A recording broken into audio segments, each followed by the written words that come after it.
বৈশ্বিক এবং অভ্যন্তরীণ কারণে শিল্পে উৎপাদন ব্যয় ক্রমাগত বাড়লেও পণ্যের দাম বাড়ছে না। এজন্য তৈরি পোশাক খাতে চ্যালেঞ্জ বাড়ছে বলে মন্তব্য করেছেন বিজিএমইএ সভাপতি মাহমুদ হাসান খান।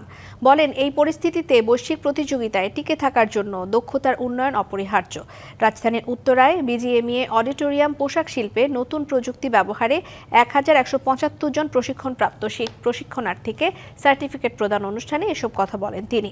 বিজিএমইএ এবং সরকারের skilled for industry competitiveness and innovation programme যৌথভাবে এই প্রশিক্ষণ দেয়। বিজিএমইএ সভাপতি বলেন, প্রতিযোগিতায় টিকে থাকতে মৌলিক পোশাক উৎপাদন থেকে দৃষ্টি সরিয়ে ইন্ডাস্ট্রিয়াল ইঞ্জিনিয়ারিং এর ওপর ফোকাস করেছে পোশাক শিল্প।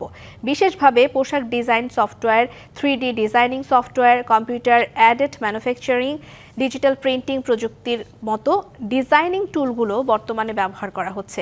তিনি এই ক্ষেত্রগুলোতে ব্যাপকভাবে যুক্ত হওয়ার জন্য প্রশিক্ষণার্থীদেরকে আহ্বান জানান। খরচ বাড়ার সাথে সাথেই পণ্যের মূল্য বাড়বে, এইটার কিন্তু কোনো ডিরেক্ট কোনো মেথড নাই। তাহলে এইটা যে কম্পিটিটিভনেস ধরে রাখতে হলে আমাদের কী করতে হবে? সেটার জন্য লাগবে হলো দক্ষ জনশক্তি। আর দক্ষ জনশক্তি কী করবে? দক্ষ জনশক্তি যেটা করবে সেটা হচ্ছে এই ইফিসিয়েন্সি বাড়াবে। কালার এক্সপার্ট, জর্জ স্যাপ এবং মাইল্ড অন হ্যান্ডস টেকনোলজি সমৃদ্ধ অরিক্স ক্রিস্টাল ওয়াশ আপনার লন্ড্রি এক্সপার্ট।